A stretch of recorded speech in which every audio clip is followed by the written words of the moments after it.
9 رکعت تک ہم نے دیکھی۔ اب وطر کی جو ہے ادائیگی کا طریقہ کیا ہوگا، اس کو کیسے ادا کیا جائے گا؟ ٹھیک، تو وطر کو ادا کرنے کا طریقہ یہ ہے کہ آپ رات میں اٹھیں گے اور تہجد پڑھیں گے، چونکہ یہ نماز وطر کی بات ہو رہی ہے، رات کی نماز کی بات ہو رہی ہے، ٹھیک۔ اور وطر کی نماز جو ہے قیام اللیل کی بعد آپ نے فرض تہجد کی بات پر، تو آپ رات میں اٹھیں، اٹھنے کے بعد 2، 4، 6 یا 8 رکعتیں آپ نماز پڑھیں گے، 2 کر کے 2 یا 4 یا 6 یا 8 رکعت نماز پڑھیں گے۔ ان نمازوں کے بعد 1 یا 3 یا 5 یا 7 یا 9 رکعت وطر پڑھیں گے۔ ہوگی بات ختم؟ یہ طریقہ ہے۔ پہلے آپ تہجد کے لیے اٹھیں گے، تہجد کی نماز پڑھیں گے جو کہ 2 یا 4 یا 6 یا 8 رکعت زیادہ سے زیادہ، یہ پڑھنے کے بعد آپ 1 رکعت یا 3 رکعت یا 5 رکعت یا 7 یا 9 رکعت وطر پڑھیں گے۔ یہ اس کا پڑھنے کا طریقہ ہے، یاد رکھیے، طریقہ یاد رکھیے، اور یہی یاد رکھیے، درست چیزیں یاد رکھیے کہ ہم جو ہے اس طرح سے اس نماز کو ادا کریں تہجد کے بعد۔ اب جو سب سے مشہور طریقہ ہے وطر کا وہ 3 رکعتیں ہیں، جو ہمارے پاس بھی چلتا ہے، تو اس کو تھوڑا سا اور ڈیٹیل میں جاتے ہیں۔ سب سے مشہور طریقہ جو وطر کا ہے وہ 3 والا ہے۔ وہ کیوں؟ حضرت عائشہ کی وہ روایت یاد کیجئے موطا امام مالک کی کہ نبی اکرم صلی اللہ علیہ وسلم رمضان یا غیر رمضان 11 رکعتوں سے زیادہ نہیں پڑھتے تھے، تو 11 رکعت میں 8 رکعت تہجد کی اور 3 رکعت وطر کیا، تو 3 پڑھنا سب سے مشہور طریقہ ہے۔ اب یہ 3 پڑھنے کا طریقہ کیا ہے؟ اس طریقے سے اس 3 رکعت کو پڑھنے کے 2 طریقے ہیں۔ میں سمجھو آپ زیادہ کنفیوز نہیں ہو رہے ہیں، ہر چیز کلیئر کرتے ہوئے جا رہے ہیں۔ 3 رکعتوں کو پڑھنے کے 2 طریقے ہیں۔ 2 طریقے کیا ہیں؟ 2 سلام سے 3 رکعت یا 1 سلام سے 3 رکعت۔ تھوڑا اس کو اور وضاحت کرتا ہوں۔ 2 سلام اور 2 قاعدے سے 3 رکعت یا 1 سلام اور 1 قاعدے سے 3 رکعت۔ طریقہ بتاتا ہوں۔ پہلا طریقہ، آپ نماز وطر کے لیے کھڑے ہوئے، آپ نے تکبیر کہی، ہاتھ باندھ لیا، اب آپ نماز پڑھتے ہیں 2 رکعت۔ 2 رکعت نماز ختم ہونے کے بعد قاعدہ کرتے ہیں، قاعدے کے بعد آپ السلام علیکم ورحمۃ اللہ، السلام علیکم ورحمۃ اللہ کرتے۔ کتنی رکعت ہوئی؟ 2۔ پھر 2 کے بعد آپ کھڑے ہوتے 1 رکعت کی نیت سے، پھر آپ رکعت باندھتے اور 1 رکعت پڑھ کے قاعدہ کرتے السلام علیکم ورحمۃ اللہ، السلام علیکم ورحمۃ اللہ۔ 3 رکعت وطر، 2 سلام اور 2 قاعدے سے۔ 2 سلام میں 2 کے بعد سلام پھیر دیا، مطلب قاعدہ بھی ایک زیادہ ہوا، یہ بھی ہوا۔ اس کے بعد 1 رکعت پڑھی، 1 قاعدہ کیا اور سلام پھیرا، 2 سلام 2 قاعدے سے۔ دوسرا طریقہ 1 سلام اور 1 قاعدے سے۔ پہلا طریقہ سمجھ میں آ گیا، 2 رکعت پڑھی، سلام پھیر دیا، پھر کھڑے ہوئے 1 رکعت پڑھی، سلام پڑھی، تو قاعدے بھی 2 ہوئے، سلام 2 ہوئے۔ اب 1 سلام سے اور 1 قاعدے والا طریقہ، آپ نے رکعت باندھی وطر کی، 3 رکعت کی نیت سے آپ کھڑے ہوئے، اللہ اکبر کے ہاتھ باندھا، کنٹینیوسلی 3 رکعت پڑھیں گے۔ اب 1 ختم ہوئی، دوسری پڑھا آپ نے، دوسری ختم ہوئی، بیٹھیں گے نہیں، اب قاعدے میں کھڑے ہو جائیں گے، تیسری آپ پڑھیں گے۔ تیسری رکعت کے پڑھنے کے بعد آپ قاعدہ کریں گے اور پھر السلام علیکم رحمۃ اللہ، السلام علیکم، 1 قاعدہ اور 1 سلام سے 3 رکعت، اور 2 قاعدے 2 سلام سے 3 رکعت۔ سمجھ میں آ گئی بات؟ کلیئر ہے؟ بہت زیادہ کنفیوژن نہیں۔ سعودی عرب میں سب سے زیادہ معروف طریقہ وہ پہلا والا ہے، 2 رکعت پڑھتے ہیں، سلام پھیر دیتے ہیں، پھر 1 رکعت پڑھتے ہیں۔ ہندوستان کے اندر 3 پڑھتے ہیں، لیکن تھوڑا سا مسئلہ ہوتا ہے، ہم 3 رکعت 1 قاعدے اور 1 سلام سے نہیں پڑھتے، 3 رکعت 2 قاعدے 2 سلام، بالکل مغرب کی نماز کے جیسا۔ آپ کو بولے مغرب کے ایسا وطر کو نہیں پڑھنا ہے تو پھر ایک نیا لاتے ہیں، ہم الگ کر رہے ہیں نا، بیچ میں ہاتھ اٹھاتے ہیں نا، تیسری رکعت میں اللہ اکبر بول کے پھر ہاتھ باندھتے، حالانکہ ہر طرف تو رفع دین منسوخ ہو گیا بولتے ہیں یہاں، لیکن ثابت کرتے ہیں باقی جگہ رفع دین کا بولتے منسوخ ہو گیا، غلط ہے، اور یہاں بولتے یہاں ہے، پھر کیسا منسوخ ہوا؟ یہاں تو ہے باقی۔ تو بہرحال الگ کرنے سے مراد، مغرب سے وطر کو الگ کرنے سے مراد یہ نہیں کہ منمانے طریقے سے الگ کرو، جو بتایا گیا وہ یہ ہے کہ قاعدہ 1 کرو اور 1 سلام سے، یا پھر 2 قاعدے، مطلب پھر 2 رکعت پڑھ کے سلام پھیر دو، پھر 1 رکعت پڑھو، یہ معنی ہے اس کا۔ لیکن ہمارے پاس علم کم اور تعصب زیادہ ہوتا ہے۔ تعصب مطلب کیا؟ ارے فیض میں ایسا بولتی ہے، ان کا مسلک تو الگ ہی دکھ رہا، کچھ اپنے سے ہٹ کے طریقہ بتا رہے۔ میرے بھائی یہ علم ہے، دس از نالج، علم کو ہم کو حاصل کرنا ہے۔ بہت ساری بات ہم کو نالج نہیں ہوتا کسی چیز کا، تو اس کا مطلب یہ نہیں کہ ہمارا مسلک الگ ہے، ہم بھٹک گئے، بلکہ ہماری کمزوری تھی، ہماری جہالت تھی کہ ہم نے علم حاصل نہیں کیا، ٹھیک ہے؟ تو لہٰذا 3 رکعت کے دونوں طریقے میں نے آپ کو بتا دیے اور دونوں سنت سے ثابت ہے، لیکن تیسری رکعت میں کھڑے ہو کر سورہ فاتحہ اور وغیرہ پڑھ کر پھر اللہ اکبر کے ہاتھ اٹھا کے پھر سے باندھنا، یہ سنت سے ثابت نہیں ہے۔ اس تعلق سے آپ سب سے کچھ بھی ثابت نہیں، نہ صحیح نہ ضعیف۔ خاص طور سے اٹھا کے پھر باندھنا نہ صحیح ثابت ہے نہ ضعیف. لہٰذا میں کہوں گا آپ کو اگر 3 ایک ساتھ پڑھنا ہے تو ایک قاعدے سے پڑھیے، آخری رکعت میں آپ کو کوئی ڈبل سے ہاتھ نہیں اٹھانا ہے بیچ میں. اب پھر وہ دعائے قنوت کیسے کرنا، پھر فرق کیسے کرنا، دعائے قنوت کی طرف میں جا رہا ہوں. پہلے میں طریقے بتانا چاہ رہا تھا، تو ہو گیا 3 وتر کا طریقہ، 2 طریقے 3 وتر کے، یہ میں سمجھتا ہوں واضح ہو گئی. اور نبی اکرم صلی اللہ علیہ وسلم سے بہت ساری حدیثوں میں یہ بات ثابت، جیسے صحیح مسلم کی اور صحیح بخاری کی روایت متفقہ ہے. عبداللہ بن عمر رضی اللہ عنہما فرماتے آپ سب رات کی نماز کو 2 رکعتیں کر کے پڑھتے تھے اور آخر میں 1 رکعت وتر پڑھتے تھے. مطلب 2 2 2 2 2 2 2 مطلب 5 سلام ہو گئے، اس کے بعد آپ کھڑے ہوتے اور 1 پڑھتے ہیں، ٹوٹل ہوئی 11 رکعتیں. ٹھیک ہے، تو یہ طریقہ ہے اور ایک ساتھ پڑھنے کا بھی آپ سے ملتا ہے. اسی طرح رکعت وتر میں کیا قرات کر سکتے ہیں؟ تو رکعت وتر میں سورہ فاتحہ کے بعد آپ کچھ بھی قرات کر سکتے ہیں. اور وتر کی رکعت کی خصوصیت یہ ہے کہ اس میں تیسری رکعت میں بھی آپ کو ضمی سورہ ملانا ہے.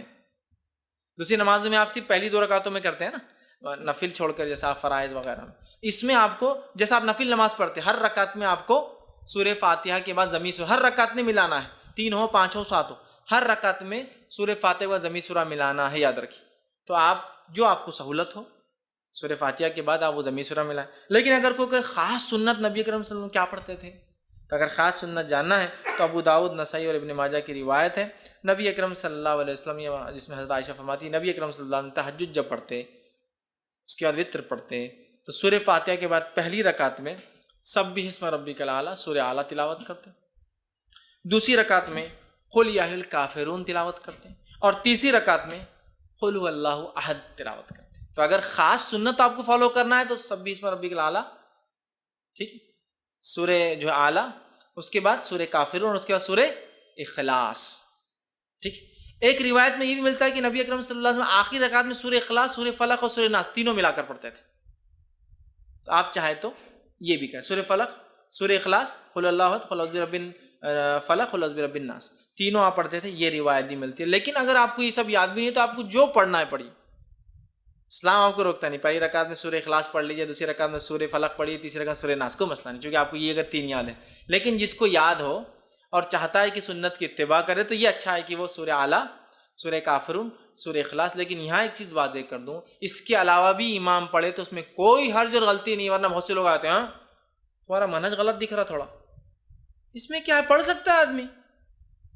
بہت سارے لوگ ایسے ہوتے ہیں کہ ذرہ برابر سورہ بھی الگ ہو تو بولتے تم نے گڑبڑ کی کچھ. تبھی جو سہولت ہو قرآن کا، جو حصہ آسان ہو وہ پڑھے. لیکن کوئی اگر اتباع کرنا چاہتا ہے کہ نبی کیا پڑھتے تھے، آپ سب یہ پڑھتے تھے، لیکن ضروری نہیں ہے، قرآن کا جو یاد ہے آپ کو پڑھ سکتے ہیں، تو آپ یہ پڑھتے. اور ایک روایت میں آتا ہے کہ آپ آخری رکعت میں سورہ اخلاص، سورہ فلق اور سورہ ناس تینوں کی تلاوت کیا کرتے تھے. اسی طرح آپ صلی اللہ علیہ وسلم کے تعلق سے مسند احمد، نسائی اور ابن ماجہ کی روایت آتی ہے کہ نبی اکرم صلی اللہ علیہ وسلم 3 رکعت وتر سے فارغ ہونے کے بعد سلام پھیرتے، سلام پھیرنے کے بعد 3 مرتبہ یہ الفاظ ادا کرتے سلام کے بعد، سبحان الملک القدوس. 3 بار یہ الفاظ ادا کرتے، سبحان الملک القدوس، سبحان الملک القدوس، سبحان الملک القدوس. یہ 3 بار پڑھتے. اور ایک روایت میں آتا ہے کہ نبی اکرم صلی اللہ علیہ وسلم سبحان الملک القدوس 2 بار آہستہ پڑھتے اور تیسری بار تیز پڑھتے. مطلب جس کو حضرت عائشہ فرماتی ہم سن سکتے تھے، مطلب 2 بار پڑھتے سبحان الملک القدوس، سبحان الملک القدوس، سبحان الملک القدوس 3 بار. اور اس میں بھی آتا ہے کہ روایت میں جب آپ آخری بار تیز پڑھتے تو یوں پڑھتے کہ القدوس کو لمبا کھینچتے، سبحان الملک القدوس لمبا کھینچتے. تو یہ بھی طریقہ ہے. وتر پڑھ لیا آپ نے، اس کے بعد آپ سبحان الملک القدوس، سبحان الملک القدوس، سبحان الملک القدوس لمبا کھینچتے، اس کو یہ پڑھ سکتے. اسی طرح ایک روایت اور آتی دارقطنی کی، اس میں اضافی الفاظ یہ کہ نبی اکرم صلی اللہ علیہ وسلم سبحان الملک القدوس کہنے کے بعد یہ بھی کہتے ہیں رب الملائکۃ والروح.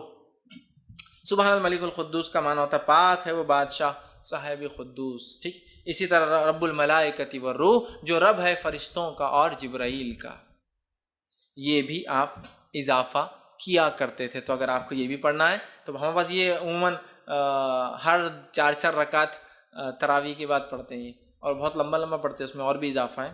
ٹھیک ہے، لیکن یہ تو وتر کے بعد ثابت ہے. 3 بار سبحان الملک القدوس، 2 آہستہ 1 تیز، اور آخر کا کھینچتے ہوئے ذرا لمبا کرتے ہوئے قدوس. ٹھیک ہے، اس کے بعد رب الملائکۃ والروح یہ بھی آپ اس کے ساتھ اضافہ کر سکتے ہیں. اب دعائے قنوت پہ آ جاتے ہیں. دعائے قنوت اس کی حیثیت کیا ہے، پڑھنا اور نہیں پڑھنے کا کیا معاملہ ہے، اور کب پڑھا جائے گا۔ دعائے قنوت یہ وتر کی نماز کا میں پڑھنا ضروری نہیں ہے، یہ پہلے کلیئر کر دیں۔ بہت سے لوگ وتر نہیں پڑھتے کہ دعائے قنوت یاد نہیں ہے، تو کلیئر کر دیتا ہوں، دعائے قنوت کا وتر میں پڑھنا ضروری نہیں ہے، یہ ایک سہولت ہے، اللہ نے مدد کی اس نماز سے، تو اس سہولت کا فائدہ اٹھائے جو اٹھانا چاہتا ہے، لیکن کمپلسری نہیں ہے۔ دونوں باتیں سمجھ میں آ رہی ہیں؟ میں ٹریول کر رہا ہوں، مجھے پرمیشن ہے کہ میں 10-20 کلو سامان لے جا سکتا ہوں، لیکن میں نہیں لے جا رہا ہوں، سہولت تو ہے، میں نہیں اٹھا رہا ہوں فائدہ، لیکن سہولت ہے، ضرور نہیں۔ کیوں میں کہہ رہا ہوں، میں یہ نہیں کہہ رہا ہوں مت پڑھو، میں یہ کہہ رہا ہوں بہت سارے لوگ یہ دعا یاد نہیں ہے بول کے نماز ہی نہیں پڑھتے، تو نماز مت چھوڑو، یہ تو مستقل عبادت ہے، دعا اس کا ایک پارٹ ہے، لیکن کمپلسری پارٹ نہیں، اٹیچ ہو جائے تو بھی چلے گا، ڈیٹیچ نہیں بھی اٹیچ ہوگا، نکال بھی دیا جائے تو بھی چلتا ہے۔ تو یہ دعا کی کیا حیثیت ہے دعائے قنوت کی؟ پڑھے تو اچھی بات ہے، نہ پڑھنے سے انشاءاللہ کوئی فرق نہیں پڑتا آپ کی وتر پر، نماز پر، ٹھیک ہے۔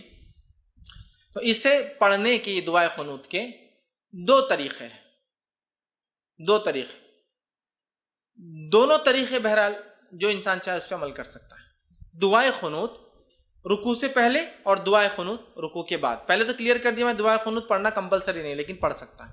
دعائے قنوت رکوع سے پہلے اور دعائے قنوت رکوع کے بعد، اس کا طریقہ کیا ہے؟ آپ نے رکعت باندھی، سورہ فاتحہ ضمی سورہ ملایا، ٹھیک ہے، مطلب یہ آخری رکعت کی بات کر رہا ہوں میں، آخری رکعت مطلب آپ تیسری رکعت میں اٹھے، مطلب یہ دعائے قنوت آپ جب پڑھیں گے تو وتر کی آخری رکعت میں پڑھیں گے، ایک پڑھے تو اس کے اندر 3 پڑھے تو تیسری میں، 5 پڑھے تو 5ویں میں، 7 پڑھے تو 7ویں میں، 9 پڑھے تو 9ویں رکعت میں ہوں گا۔ تو آپ کھڑے ہوئے تیسری رکعت کی، سمجھو انڈیا پاکستان ہم 3 رکعتیں پڑھتے، تیسری رکعت میں کھڑے ہوئے آپ، ٹھیک، تو تیسری رکعت میں آپ کھڑے ہوئے، تیسری رکعت میں کھڑے ہونے کے بعد سورہ فاتحہ پڑھی آپ نے، سورہ فاتحہ پڑھنے کے بعد ضمی سورہ ملایا، ضمی سورہ ملانے کے بعد اب آپ کیا کریں گے؟ دعائے قنوت اپنی شروع کر دیں گے، ٹھیک۔ اس کے لیے خاص ہاتھ اٹھا کر واپس باندھنا یہ سنت سے ثابت نہیں ہے، اللہ اکبر کہنا بھی سنت سے ثابت نہیں ہے، ہاتھ اٹھانا بھی ثابت نہیں ہے۔ تو آپ سورہ فاتحہ پڑھی اور سمجھو 3 رکعت میں آپ سورہ اخلاص پڑھ رہے، سمجھے آخری سورہ اخلاص پڑھی، اور اس کے بعد آپ اللہم اہدنی فیمن ہدیت، اور وہ دعا آپ اس کے بعد شروع کر دیں گے پڑھنا، یہ ایک طریقہ۔ دوسرا طریقہ، آپ تیسری رکعت میں کھڑے ہوئے، سورہ فاتحہ ضمی سورہ ملایا، اللہ اکبر کہہ کے رکوع میں گئے، رکوع سے اٹھا سمیع اللہ لمن حمیدہ ربنا لک الحمد حمدا کثیرا طیبا مبارکا فی اللہم اہدنی فیمن ہدیت وعافنی فیمن عافیت، اب آپ یہاں سے وہ دعا شروع کر دیں گے، اور اس کے بعد پھر دعا ہونے کے بعد سیدھا سجدے میں چلے جائیں گے۔ تو یہ دعا 2 جگہ کی جا سکتی ہے، قیام میں اور رکوع کے بعد۔ اس میں افضل قیام میں کرنا ہے، اس میں افضل قیام میں کرنا ہے، گو رکوع کے بعد بھی کی جا سکتی۔ امام بخاری نے ایک باب ہی باندھ دیا اپنی کتاب میں کہ قنوت، وتر میں قنوت رکوع سے پہلے اور رکوع کے بعد، مطلب قیام میں اور رکوع کے بعد، دونوں ہی درست ہے، لیکن افضل کیا ہے؟ قیام میں کر لے آپ، یہ زیادہ افضل ہے، اس لیے کہ نبی اکرم صلی اللہ علیہ وسلم نے فرمایا، حدیث جو ہے نسائی کی اور ابن ماجہ کی ہے، ابی بن کعب رضی اللہ عنہ فرماتے کہتے ہیں نبی اکرم صلی اللہ علیہ وسلم رکوع جانے سے پہلے دعائے قنوت پڑھا کرتے تھے، رکوع میں جانے سے پہلے دعائے قنوت پڑھا کرتے تھے۔ تو اس سے میں کہہ رہا ہوں رکوع سے پہلے پڑھ لینا یہ افضل ہے۔ اب اس میں کیا، اس میں ہاتھ اٹھایا جائے؟ تو ہاں، آپ اس میں چاہے تو ہاتھ باندھ کر بھی کر سکتے ہیں قنوت، اور ہاتھ اٹھا کر، چونکہ دعا میں ہاتھ اٹھانا یہ سنت یا ادب ہے، تو آپ ہاتھ اٹھا کے بھی کر سکتے ہیں، لیکن ہاتھ اٹھانے کے بعد چہرے پر ہاتھ پھیر کر پھر رکوع میں جانا یہ درست نہیں ہے، اس لیے کہ کسی بھی دعا کے بعد چہرے پر ہاتھ پھیرنے والی روایت ابو داؤد کی ضعیف ہے۔ تو آپ کو عام دعا میں بھی بہت سے لوگ دعا پڑھ کے ہاتھ پھیرتے ہیں، نہیں، درست ثابت نہیں سنت سے۔ دعا پڑھیے اور چھوڑ دیجیے، دعا ہو چھوڑ دیجیے، بہت سے لوگ ہاتھ پھیرتے ہیں۔ تو اسی طرح دعا میں چونکہ ہاتھ اٹھائے جا سکتے ہیں، تو ابو داؤد کی روایت کے مطلب آپ رات میں بھی ہاتھ اٹھا سکتے ہیں، وتر کے اندر دعا جب کر رہے ہیں، آپ سمجھ لیجیے آپ نے قیام کیا، سورہ فاتحہ اور سورہ اخلاص پڑھ لی، اس کے بعد اللہم اہدنی فیمن ہدیت وہ پڑھ لیا، اور پھر سیدھا رکوع میں آپ چلے گئے۔ ہاتھ پھیرنے والی روایت ضعیف ہے، عام حالت میں مت پھیریے اور نماز میں بھی مت پھیریے ہاتھ کو، ٹھیک ہے، آپ نے ہاتھ چھوڑ دیا، آپ رکوع میں چلے گئے۔ تو یہ تھے قنوت پہلے اور قنوت بعد میں، دونوں بھی ہو سکتا ہے، افضل پہلے ہے لیکن بعد میں بھی پڑھا جا سکتا ہے۔ اسی طرح جو ہے قنوت کے اندر جو ہے کون سی دعائیں پڑھی جائے، ٹھیک ہے، دعائیں قنوت میں جو ہے مطلب اس میں کون سی دعائیں پڑھی جائے، تو یاد رکھیے عموماً جو ہمارے پاس جو دعا چلتی ہے وہ قنوت کے لیے، وہ دعا اس طرح سے ہم لوگ پڑھتے ہیں، اللہم انا نستعینک ونستغفرک، وہ دعا ایک کامن ہے، لیکن جو سنت سے جو زیادہ قریب اور جو ثابت دعا ہے وہ یہ والی دعا ہے جو پڑھنی چاہیے، اللہم اہدنی فیمن ہدیت وعافینی فی من عافیت. انشاءاللہ عزیز جو لوگ نیٹ پر اس کو دیکھیں گے دعا آپ کے ویڈیو کے اندر جو ہے بیک گراؤنڈ میں آ جائیں گی, آپ اس پہ سے دیکھ کر یاد کر سکتے ہیں. ٹھیک.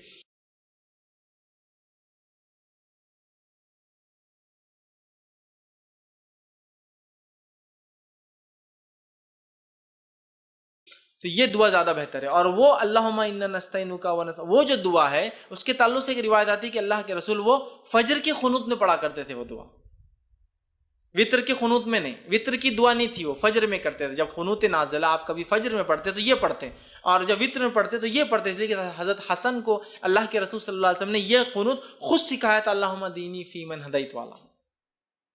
سمجھ رہے؟ اب بہت سے لوگوں کو یہ یاد ہوتا ہے اللہم دینا فی من ہدیت, وہ جمع کا صیغہ ہے لیکن اصل حدیث میں الفاظ دینی کے ہیں, اللہ میرے لیے ہدایت اور میرے لیے. لیکن جب وہ اجتماعی میں عالم کرتا ہے تو دینا کر دیتا ہے, اللہ ہمارے لیے. ٹھیک. لیکن اصل کے حدیث کے الفاظ تو دینی والا ہی ہے, پورا سنگولر ہی ہے وہ دعا, پلورل میں نہیں ہے وہ دعا جو سکھائی گئی. ٹھیک ہے. تو یہ دعا جو ہے زیادہ بہتر یہ ہے انشاءاللہ. اور بہت سارے علماء نے یہ بھی کہا کہ اللہم دینی فی من ہدیت بھی کوئی چاہے تو پڑھ لے, اللہم انا نستعینک یہ دعا بھی چاہے تو پڑھ لے, دونوں ملا کے پڑھ لے, کوئی مسئلہ نہیں. سمجھ رہے بات کو؟ یہ بھی پڑھ لے یہ بھی پڑھ لے, دونوں میں کوئی مسئلہ نہیں. لیکن زیادہ جو بات پتہ چلتی ہے محدثین کے اقوال سے وہ یہ ہے کہ آپ سب وطر میں یہ پڑھتے تھے, اور فجر کے قنوت نازلہ میں یہ والی اللہم انا نستعینک ونستغفرک یہ دعا جو ہے فجر کے قنوت میں پڑھا کرتے تھے. لیکن اگر کوئی پڑھنا چاہے تو دونوں بھی ملا کر پڑھ سکتا ہے. ٹھیک ہے. تو میں سمجھتا ہوں دعا کی بھی وضاحت ہو گئی, ایکسٹرا فیدین اس کے اندر نہیں ہے. آپ کو صرف ڈائریکٹ آپ نے کیا دعا کر لینا, ایسا کیجئے, یا مطلب ہاتھ کھول کے کیجئے, ہاتھ باندھے ہوئے میں کیجئے, رکوع سے پہلے مطلب قیام میں کر لیجئے, رکوع کے بعد آپ دعا کیجئے, ساری چیزیں بہرحال ثابت ہے. اور دونوں بھی قنوت میں نے آپ کے سامنے رکھ دی. قنوت چونکہ دعا ہے, دعا ہاتھ اٹھائی جا سکتی ہے, اور یہ قنوت زیادہ قریب ہے سنت سے. لیکن یہ بات بھی پتہ چلتی ہے کہ آپ نے فجر میں وہ پڑھا, لیکن کچھ علماء لکھتے ہیں دونوں بھی درست ہے پڑھ لینے میں انشاءاللہ, کیوں حرج نہیں, اس لیے کہ یہ قنوت ہے اور قنوت ہے, دعا ہے, آپ کبھی بھی پڑھ سکتے ہیں. تو لہٰذا وہ کہتے ہیں دونوں پڑھ لو, کوئی مسئلہ نہیں انشاءاللہ. ٹھیک ہے. تو یہ تھا اس کا طریقہ اور دعا. اب اسی طرح جو ہے دعائے قنوت ہمیشہ مانگنا ضروری نہیں ہے, کوئی اس کا پارٹ نہیں ہے. آپ کر سکتے تو کیجئے, نہ بھی کرنے سے انشاءاللہ عزیز کوئی فرق نہیں آتا.